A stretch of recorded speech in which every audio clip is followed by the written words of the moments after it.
नमस्कार, मैं हूं आपके साथ मयंक। देखिए, आज 27 तारीख है, जंग का 28वां दिन और कई सारी नई खबरें आई हैं जंग को लेकर। मैं एक एक करके आपको बताऊंगा।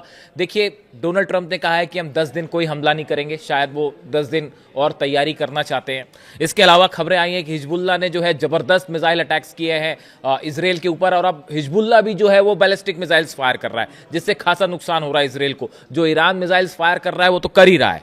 इसके अलावा हूती की तरफ से अब जो है एंट्री हो गई है हूती की, और हूती ने साफ कर दिया है कि अगर किसी भी तरह के और हमले होते हैं ईरान पे तो बाब अल मंदाब स्ट्रेट्स को बंद कर दिया जाएगा। ये मैंने आपको पिछले वीडियो में बताया था, और अल्टीमेटली देखिए हूती की एंट्री साफ दिखाई दे रही है। इसी के बीच जर्मनी के विदेश मंत्री का एक और नया बयान आ गया है। उन्होंने कहा है कि अब ईरान और अमेरिका के बीच में सीधी बातचीत हो सकती है बिना किसी मध्यस्थता के। तमाम चीजें, तमाम बातें ईरान की तरफ से फिर साफ कर दिया गया है कि किसी तरह की कोई बातचीत नहीं होगी। ये सब कुछ डेवलपमेंट है, लेकिन इस बीच बेहद अहम खबर जो नॉर्थ कोरिया से आ रही है, और यह कहा जा रहा है कि एक बार फिर नॉर्थ कोरिया के लीडर किम जोंग उन ने इशारों इशारों में ईरान से यह कह दिया है कि अब फौरन न्यूक्लियर टेस्ट करिए, अब तो जल्दी से न्यूक्लियर बम बनाइए, अब जल्दी से न्यूक्लियर परीक्षण कर लीजिए, एटम बम का धमाका कर दीजिए, अब और इंतजार मत करिए।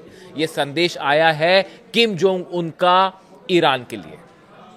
जिस तरह से ये ईरान पर हमले हुए, उसके बाद किम जोंग उनकी तरफ से अपनी सेना को यह कहा गया है कि जो हमारा स्टैंड था न्यूक्लियर टेस्ट करने का, न्यूक्लियर बम बनाने का, वो पूरी तरह से सही साबित हुआ। अब यही हमारी रक्षा भी कर रहा है, ये कहना है किम जोंग उन का। देखिए, नॉर्थ कोरियन जो खबर है मैं आपको बताऊं, North Korean leader Kim Jong Un has vowed that his country is not stepping back from nuclear weapons, not now, not later, not ever. उन्होंने ये कह दिया है कि नॉर्थ कोरिया की लीडरशिप जो है वो एटम बम से, न्यूक्लियर परीक्षणों से ना कभी पीछे हटी है, ना हटने जा रही है, और भविष्य में भी कभी नहीं हटेगी, और हम अपने न्यूक्लियर हथियार हमेशा बनाए रखेंगे। In a speech that sounded less like routine policy and more like a warning, the North Korean leader declared that his country's nuclear status is irreversible, no ambiguity, no room for negotiations. Kim Jong Un ने यह कह दिया है, साफ कर दिया है कि उनकी nuclear policy, atomic policy irreversible है, वो उससे कभी पीछे नहीं हटेंगे और उसके बारे में किसी से कोई बातचीत नहीं करेंगे। देखिए, ये जो पूरा बातें किम जोंग उन कह रहे हैं, ये ईरान पर जिस तरह से हमले हुए और मिडिल ईस्ट में जो जंग छिड़ी हुई है, इसका उन्होंने कंक्लूजन निकाला। नॉर्थ कोरिया ने हमेशा ये कहा कि हमें अपनी रक्षा के लिए हमने एटम बम बनाए हैं, और ये हमारा डिटरेंट है। जब तक हमारे पास एटम बम है, दुनिया की कोई ताकत, ट्रंप की ओर इशारा है, अमेरिका की ओर इशारा है, हम पर हमला नहीं कर सकती, और अगर हम पर हमला करेगी तो उसका नतीजा फिर होगा न्यूक्लियर वॉर। ये बात किम जोंग उन हमेशा से कहते रहे, और जब भी कोई इस तरह का थ्रेट आता है तो वो हमेशा एक जो है बैलिस्टिक मिसाइल अपनी फायर कर देते हैं, और इंटरकॉन्टिनेंटल बैलिस्टिक मिसाइल्स की, इंटरकॉन्टिनेंटल मिसाइल्स की बात करने लगते हैं। तो उन्होंने साफ कर दिया है कि हमारे न्यूक्लियर प्रोग्राम जैसा चल रहा था वैसा ही चलेगा, और इसके बारे में हम किसी से बातचीत भी नहीं करेंगे, यह भी कह दिया है। Speaking at North Korea's Supreme People's Assembly, Kim accused the United States of carrying out state-sponsored terrorism and aggression. उन्होंने ये कहा, अपनी जो लेटेस्ट स्पीच आई उनकी, उसमें उन्होंने अमेरिका पर आरोप लगाया कि अमेरिका स्टेट स्पॉन्सर्ड टेररिज्म और एग्रेशन कर रहा है, यानी एक प्रकार का आतंकवाद अमेरिका फैला रहा है और हमले कर रहा है। ये आरोप किम जोंग उन ने अमेरिका के ऊपर लगाए हैं, ट्रंप के ऊपर लगाए हैं। उनका कहना ऐसा है, किम जोंग उन कह रहे हैं कि असली आतंकवाद का काम अमेरिका कर रहा है, इस तरह के आरोप लगाए। दो he did not directly name Iran, his remarks suggest that the situation in the middle east reinforces Pyongyang's belief that the nuclear weapons are essential for national security and to deter foreign intervention। देखिए, उन्होंने सीधा सीधा Iran का नाम नहीं लिया, लेकिन उन्होंने इस पूरे क्राइसिस को एड्रेस करते हुए कहा कि हमारी ये बिलीफ बिल्कुल सही है कि एटम बम जब तक हमारे पास रहेगा तब तक हमारी राष्ट्रीय सुरक्षा मजबूत रहेगी। ये नए फैसले किम जोंग उन के, उन्होंने अपनी सेना को आदेश दिया है, अपने साइंटिस्ट को आदेश दिया है कि जो एटॉमिक कार्यक्रम चल रहा है उसको और तेजी से आगे बढ़ाया जाए, और अपनी सुरक्षा के लिए सब इंतजाम किए जाए, न सिर्फ एटम बम की दिशा में बल्कि लॉन्ग रेंज जो मिसाइल्स हैं उस कार्यक्रम को भी अपनी सुरक्षा के लिए नॉर्थ कोरिया आगे बढ़ाता रहे। और इसी तरह का संदेश वो ईरान को भी दे रहे हैं कि अब और वक्त मत गवाइए, फौरन एटमी परीक्षण करिए। अब ये ईरान की पॉलिसी क्या होगी, ये ईरान की सिक्योरिटी काउंसिल क्या फैसला लेती है, उस पर डिपेंड करता है। लेकिन आज इस खबर को लेने का एक बड़ा वजह भी है। देखिए, एक नया बयान आया है जो कई मीडिया में है, सुर्खियों में है। मोहम्मद जवाद लारिजानी, ये लारिजानी साहब जो शहीद हुए उनके भाई हैं, इनकी तरफ से एक बयान आया है।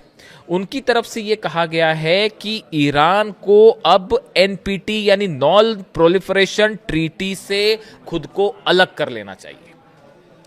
देखिए, उनकी तरफ से जो बयान आया इसके बड़े मायने हैं और ये कुछ बड़ा इशारा कर रहा है। देखिए, एक तो मैं इनके बारे में बताना चाहूँगा कि जो मोहम्मद जवाद लारिजानी साहब हैं, a prominent hardliner politician and brother of deceased senior Iranian officer Ali Larijani has been calling for Iran to suspend its membership in the non proliferation treaty amid escalating regional tensions. उन्होंने ये कहा, पहले भी वो ये कह चुके हैं कि एनपीटी से बाहर हो जाए ईरान, अब किसी तरह के कोई कानून मानने की जरूरत नहीं है इन हमलों के बाद, और वो जोर दे रहे हैं एनपीटी पर।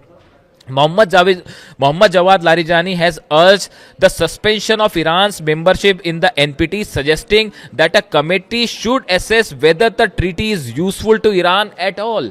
वो ये कह रहे हैं कि अब हमारी सिक्योरिटी काउंसिल को ये सोचना चाहिए कि एनपीटी के नियमों को अब मानना जरूरी है भी या नहीं, ये ईरान के लिए फायदेमंद है या भी नहीं है, इसको अलग करिए।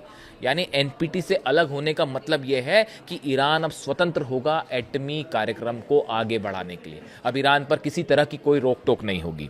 शिफ्टिंग डॉक्ट्रिन को लेकर भी बड़ी खबर है। देखिए, कहा जा रहा है कि जिस तरह से हमले हुए ईरान में, उसके बाद एक बड़ा ग्रुप है ईरान में जिसका ये मानना है कि जिस तरह से सुप्रीम लीडर को निशाना बनाया गया, छोटे छोटे बच्चों पे हमले किए गए और ईरान के अलग अलग इंस्टॉलेशंस पर हमले हुए, इतने ज़्यादा हमले हुए हैं, उसके बाद अब एटम बम की दिशा में ईरान को आगे बढ़ना चाहिए। ये एक बड़ा ग्रुप है ईरान में जो अब इस बात को मानता है, खासकर अली खामनेई साहब की शहादत के बाद। शायद ये बहुत गुस्सा है ईरान में जो देखने को मिल रहा है। जो तस्वीरें आ रही हैं ईरान से, आपने देखी होगी, एक मैं तस्वीर देख रहा था अभी जिसमें एक मुश्किल से 3 साल की बच्ची होगी, वो एक मार्च को लीड कर रही है। तेहरान में एक मार्च निकलता है जिसमें हजारों लोग पीछे चल रहे हैं और उसको लीड कर रही है ईरान की 3 साल की बच्ची, और वो हाथ में ईरान का झंडा लिए हुए है और अली खामनेई साहब की तस्वीर लिए हुए है और उस मार्च को लीड कर रही है और पीछे पीछे हजारों ईरानी चल रहे हैं। उसको देख के जो पहली बात मन में आ रही कि मान लो इस 3 साल की जो बच्ची है ईरान की, ये भारी पड़ गई है पूरी अमेरिका की सेना के ऊपर, ये भारी पड़ गई है उस टॉम हॉक मिसाइल के ऊपर, ये भारी पड़ गई है F-35 जेट के ऊपर, ये भारी पड़ गई है उस बड़े बड़े एयरक्राफ्ट के ऊपर। 3 साल की बच्ची ईरान की, उसका हौसला देखिए। यही हौसला है कि आज दुनिया की सबसे बड़ी ताकतें जो है वो घुटने पर हैं ईरान के सामने। तस्वीरें जो आ रही है वहां से आप खुद देखिए, कुछ बोलने की जरूरत नहीं, उस पर मैं अपने मुद्दे पर वापस आता हूं। देखिए, जिस तरह से अली लारिजानी साहब की शहादत हुई उसके बाद जो मैं बात कर रहा था कि कई सारे लोग ये मान रहे हैं और उसमें बताया जाता है कि मोहम्मद जवाद लारिजानी जो हैं एक हार्डलाइनर हैं और उनका रुख ज़्यादा एग्रेसिव होता है, आक्रामक होता है, सेना से जुड़े रहे हैं वो हमेशा। तो उनका इस तरह का बयान है, उनका इस तरह की बात है कि एनपीटी से अलग हो ईरान। इशारों इशारों में वो ये कह रहे हैं कि अब ईरान को किसी भी रूल्स एंड रेगुलेशंस को मानने की ज़रूरत नहीं है, खासकर इंटरनेशनल या एनपीटी से जुड़े, और अपनी सुरक्षा के लिए एटमी धमाका करना चाहिए। इस तरह की उनकी इशारों इशारों में ये बात करें। हालांकि जो मुस्तफा खामेनेई हैं ईरान के नए सुप्रीम लीडर, उनकी तरफ से बयान आया है कि हमारा एटम बम जो है वो हमारा ईरान का हौसला है, ईरान की हिम्मत है, इस तरह का वो बयान आया है उनका। लेकिन लगातार ये एटमी परीक्षण वाली बात अब जो है वो बढ़ती जा रही है, ईरान में डिमांड बढ़ती जा रही है। देखिए, कुछ समय पहले एक बयान आया था, वो भी अमेरिका की तरफ से इस तरह के बयान दिए गए कि 48 घंटे के अंदर जो है वो ईरान जो है वो न्यूक्लियर बम बना सकता है, एटमी परीक्षण कर सकता है, इस तरह के बयान आए। उस समय भी ये जो मोहम्मद जवाद लारिजानी साहब हैं, इनकी तरफ से ये बयान आया था कि अगर दुश्मन ऐसा सोचता है तो दुश्मन गलत नहीं सोच रहा। उन्होंने कहा था कि अमेरिका अगर ये सोच रहा है कि 48 घंटे में हम बना सकते हैं बम, तो आप गलत भी नहीं सोच रहे हैं, आप सही सोच रहे हैं। लेकिन वो तो ये हमारी मॉरलिटी के हमने बम नहीं बनाया, ये बात हमेशा कही जा रही। कई एक्सपर्ट ये कह रहे हैं कि अगर खामेनेई साहब चाहते तो कब का न्यूक्लियर धमाका कर देते, लेकिन उन्होंने कहा कि नहीं, हम वेपन ऑफ मास डिस्ट्रक्शन नहीं बनाएंगे, और वो इस बात पर कायम रहे।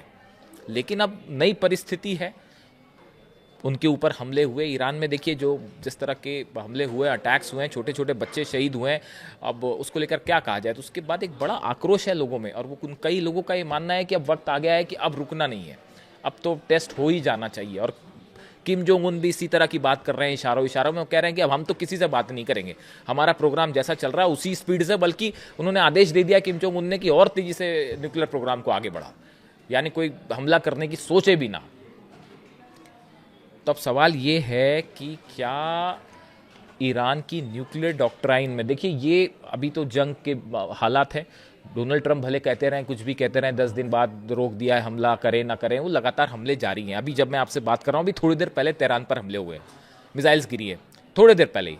तो अब ये सब बातों का कोई मतलब नहीं है कि कौन कह रहा है सीज फायर होगा नहीं होगा। इसी बीच में एक बड़ी बात और करना चाह रहा हूँ, अगली वीडियो में मैं इस पर बात करूँगा। जो ईरान के बॉर्डर्स हैं उन पर खास नज़र रखने की ज़रूरत है, चाहे वो कुवैत से जुड़ा हो, चाहे वो इराक से जुड़ा हो, चाहे वो अफ़गानिस्तान से जुड़ा हो या पाकिस्तान से जुड़ा हो। ईरान के जो बॉर्डर्स हैं उस पर काफ़ी हलचल है। अब मैं क्या कहना चाहता हूँ वो अगले वीडियो में बताऊँगा, बाकी आप खुद समझदार हैं कि कहाँ कहाँ से ईरान पर कहाँ कहाँ से हमले हो सकते हैं। खैर, इसके लिए आगे बढ़ते हैं। तो ये देखिए, ये जो इन्होंने कहा, ये जो बयान सामने आ रहे हैं, उसके बाद बड़े सारे लोगों का इस तरह से मानना है कि इन हमलों के बाद अब वक्त आ गया है कि ईरान को अपनी न्यूक्लियर पॉलिसी पर आगे बढ़ना चाहिए। इसी बीच खबरें ये भी हैं कि हॉर्मूज़ में जिस तरह से स्थिति बनी हुई है, लगातार ये खबरें हैं कि 10,000 मरीन्स भेजे जा रहे हैं हॉर्मूज़ पर और वो हमला कर सकते हैं। उसको लेकर ईरान ने भी अपनी ज़बरदस्त तैयारी कर रखी है। क्या तैयारी, कैसी तैयारी, अगले वीडियो में आपको बताऊंगा। बने रहिए साथ। Thank you so much.